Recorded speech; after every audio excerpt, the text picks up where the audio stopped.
Casual here. In this video I'm going to show 3 of the best current Trickster builds and which PAX skills you should pick up to make them even better in WorldSlayer. With each of these I'll take you through what makes the builds work, a build summary, and then look at the PAX Skill Trees.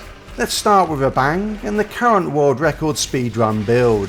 This firepower build is about as simple and cookie cutter as it comes. It uses Hunt the Prey to close distance and get behind enemies, taking advantage of buffs to weapon damage through the class tree, including cold calculation, close range weapon damage when attacking from behind, and Outrider Executioner. Stare into the barrel, personal space, sharp eye, and bloodlust buff my weapon damage output along with twisted rounds. Each time I teleport, instant reload fills my magazine, which along with ammo bargain makes sure that twisted rounds is always up. 2 equilibrium coupled with cooldown reduction on every piece of gear along with bonus firepower and close range damage reduces the cooldown on Hunt the Prey to 5 seconds so that it's always available when you need it. After teleporting behind a group of enemies, I pop Time Rift to apply vulnerable through Geiger's Wave, AoE damage via Pain Transfer, and buff my damage output through the Trespasser gear set bonus. Long range ensures I can hit enemies across the entire map. My main and the only weapon I use is Death Shield, modded with Fortress and Dark Sacrifice. The health drain of this mod is offset by running the Talons and Boots of the Trespasser set, buffing health to 28,000. I have changed one thing from the build that Play-Doh Bear uses, swapping out Captain Hunter for Damage Absorber. Given that with the WorldSlayer campaign you will be fighting non-elites most of the time, this makes the most sense, but when you are fighting elites you could swap out Bloodlust instead. In addition, with survivability options in the new PAX trees, you might not need to swap out a damage mod at all. There are 2 options for the PAX trees that I think will work well with this build. The top tree starts badly as damage will only be of use for 5 seconds after you pop twisted rounds, but then if it never drops, it's absolutely useless. However, Adaption provides a nice 15% firepower buff. Phasing provides the survivability I mentioned before. Great Expanse improves the effectiveness of Stare into the Barrel, Personal Space, and all of your close range weapon damage nodes. But the one that makes the top tree interesting is Quantum Entanglement, which provides great AoE to every single shot. As good as this is though, I am actually leaning more towards the bottom tree for this build. Trigger Man provides a nice buff, particularly with the rotation of this build. Lies Deception adds great survivability with a 100% shield recharge over 4 seconds, and with Failsafe Protocol means you can largely forget about any other survivability. Goals Beyond Understanding adds a potential near one-shot mechanic for elites, while Meticulous Schemer's AoE damage makes Time Rift for Pain Transfer a very powerful skill. There will be an element of luck with the bottom tree, but you could see some insane elite one-shots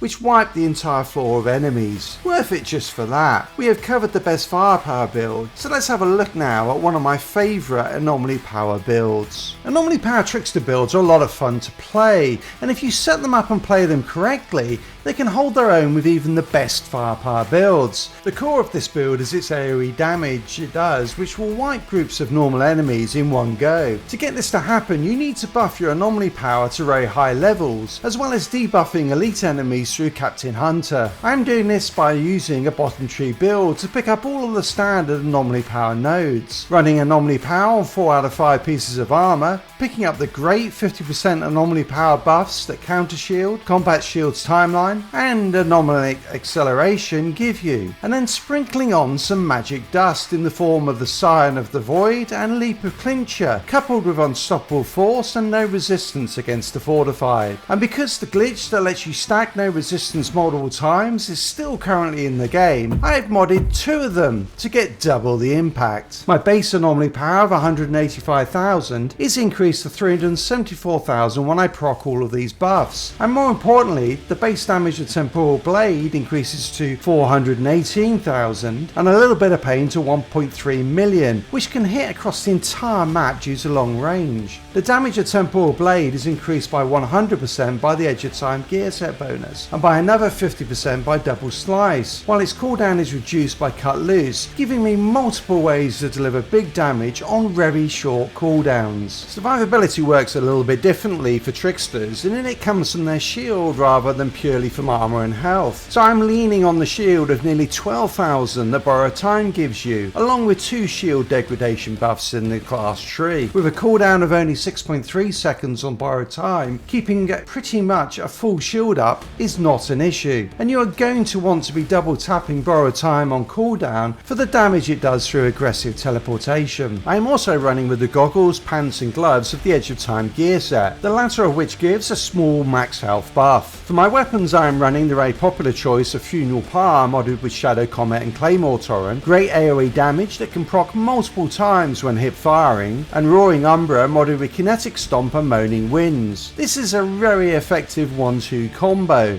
Fire one shot to proc Kinetic Stomp, and then if you need Moaning Winds, hit the reload and quickly swap back to your main weapon. There looks to be 2 very interesting options in the PAX Skill Trees that could result in this build's damage output being a little broken. The top tree gives me access to damage for a nice 15% damage buff. Adaption buffs my Anomaly power, which in turn will buff all of my damage output. Phasing provides a nice buff to my survivability, while Harrowing leans into how this build works and reduces the pain of when they fix the no resistance glitch. But it is the final node, Spectral Spike, that could be really broken. The tooltip does not say damage skills, so potentially this node could include the dot damage that a little bit of pain does, adding damage each tick that stacks, making this an elite killer. The other option is to go bottom tree, picking up the damage buff for Triggerman and some great survivability through lies, deception and failsafe protocols. The dot ticks of a little bit of pain make goals beyond understanding a really strong node to pick up, as it will most likely be proccing several times while this is active. A Meticulous Schema is just a great AoE damage buff. Focus on tagged non-elites to kill them quickly, and transfer that damage to tagged elites, making kills easy. All the while, the ticks of a little bit of pain are triggering goals beyond understanding, also killing non-elite enemies and spreading the damage to the elites still standing. This has the potential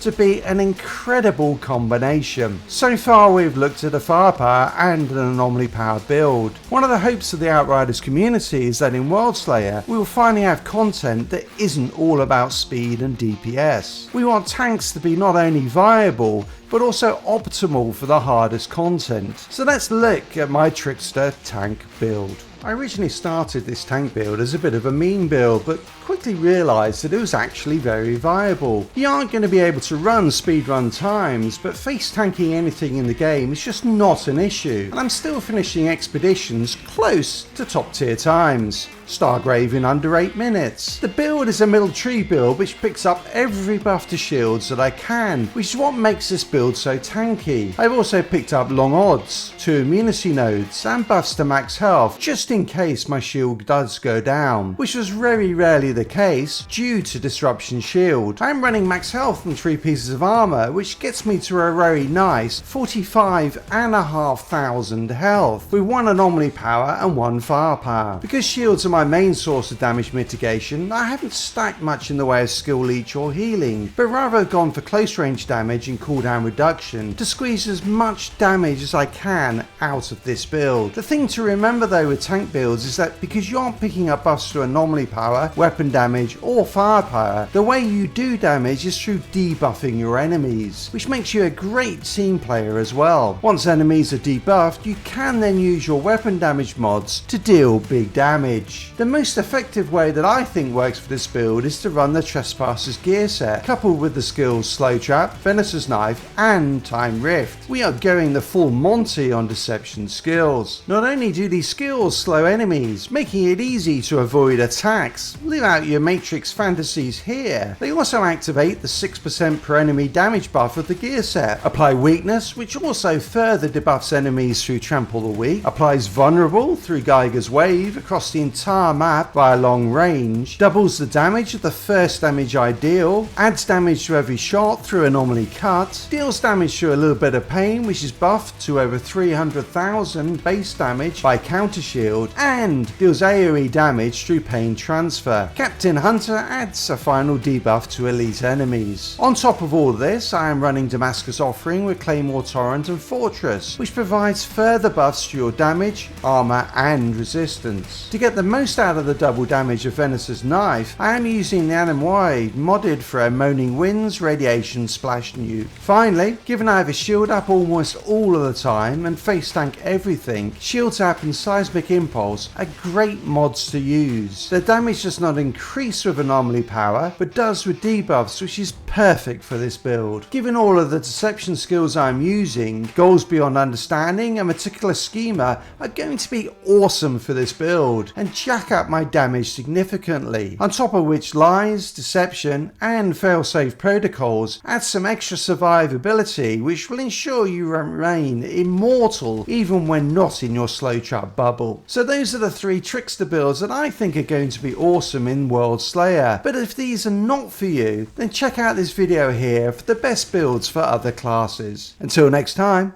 Casual out.